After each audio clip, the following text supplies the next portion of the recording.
Assalamu alaikum, everyone. Welcome to the AfghanEye podcast with myself, Ahmed-Waleed Kakar, and today we are joined by Syed Ibrahim.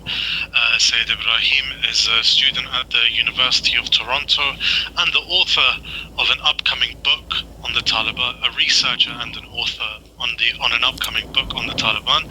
Ibrahim, welcome to the AfghanEye podcast. Thanks for having me. It's a big honor. Thank you. It's the pleasure is mine. I've been following you on Twitter for years, and obviously we're joined by my co-host Sangar in the Netherlands. Assalamu alaikum wa rahmatullah.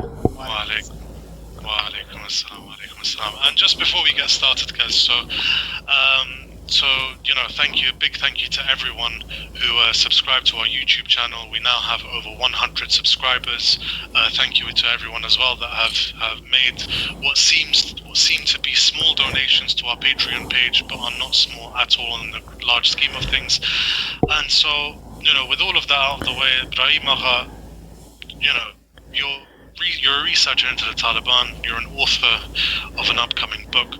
What would you say was the motivating factor behind you getting interested in Afghanistan, into the different insurgent groups in Afghanistan, specifically the Taliban?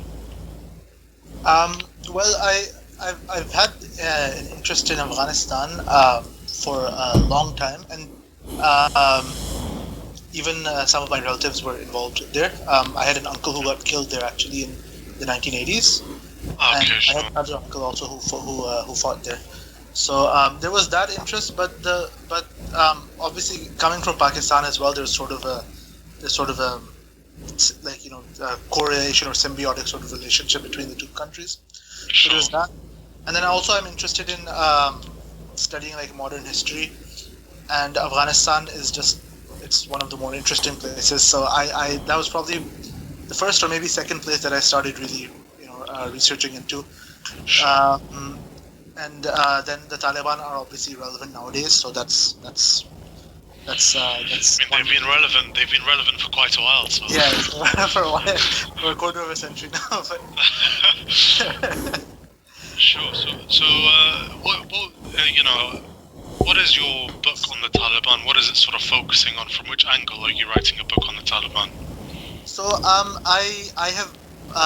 I've been writing it as an analytical history. So it's basically supposed to be a history book with bits of analysis.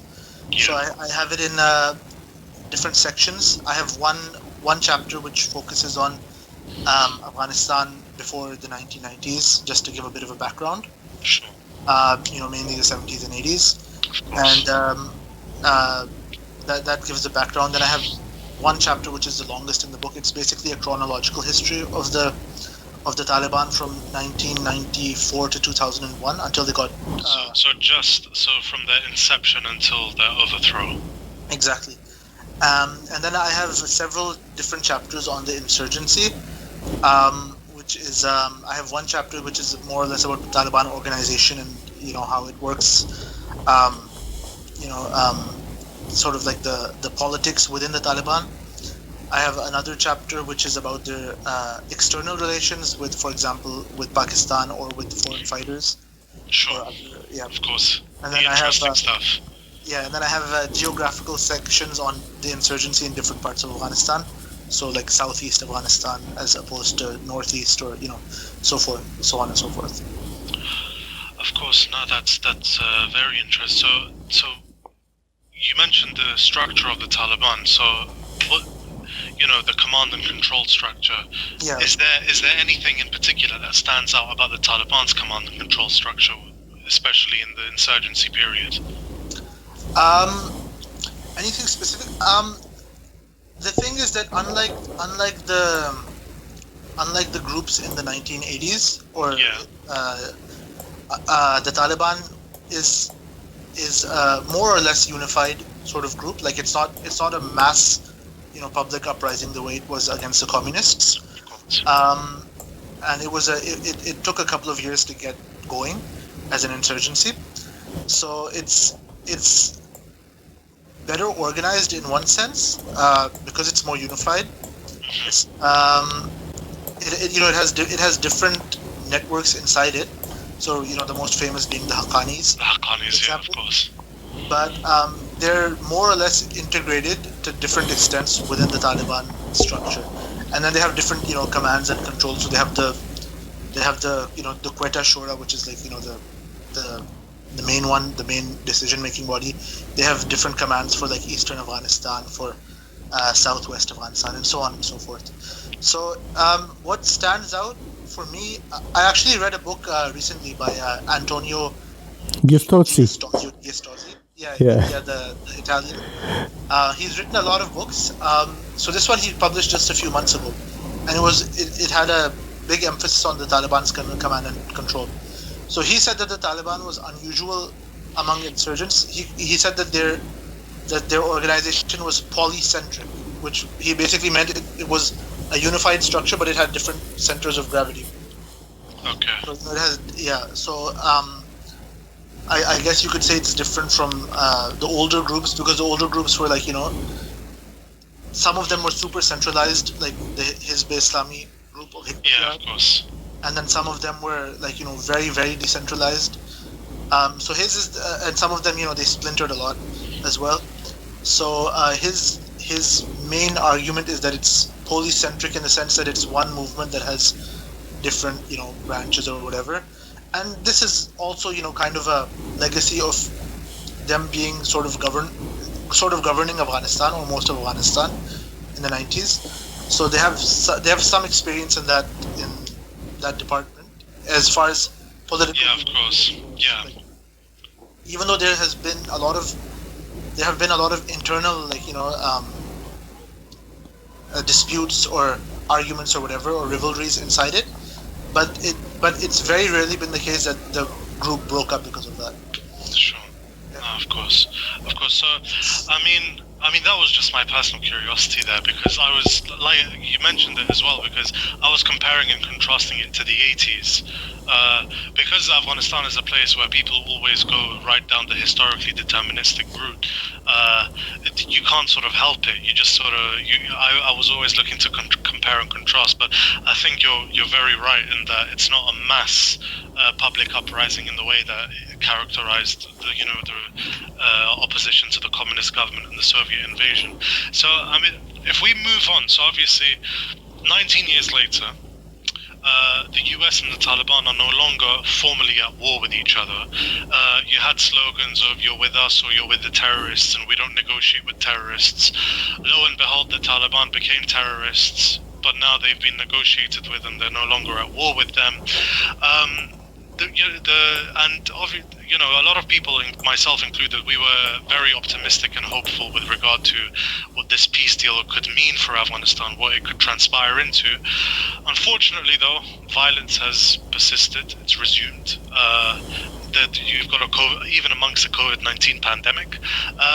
Now, with all of the criticism and the deal has come under, what can we say are the main misconceptions that are prevalent in the popular imagination and amongst policymakers as well with regard to the Taliban? Because what I see is that people very often are saying, how can you make a peace deal with the Taliban?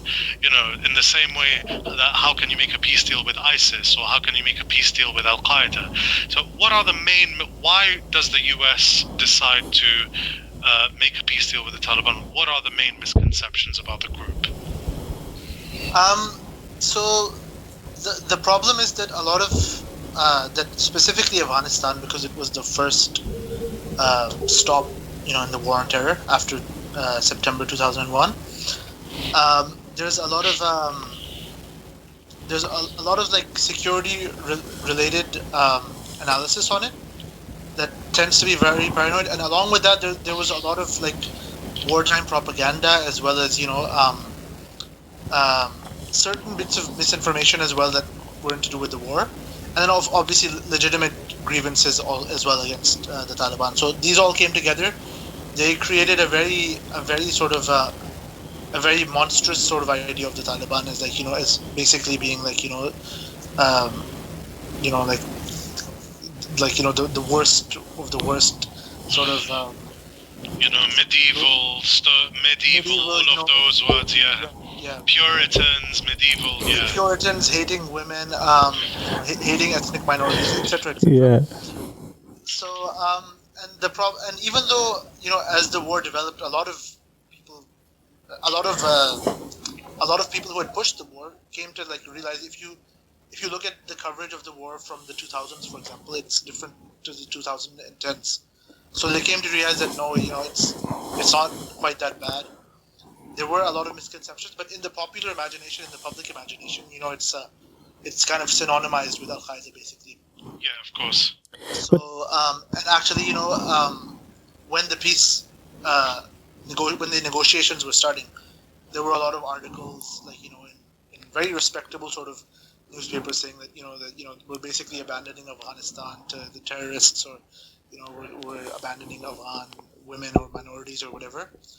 So, very often this is the case with people who, they turn on the TV in 2001, they watch this and that, they didn't pay attention to Afghanistan for the next 15 years or so, 20 years, and then, now, you kind of jerk out back into consciousness. Yeah. So, and then that's a very funny and a very accurate way of putting it. Yes.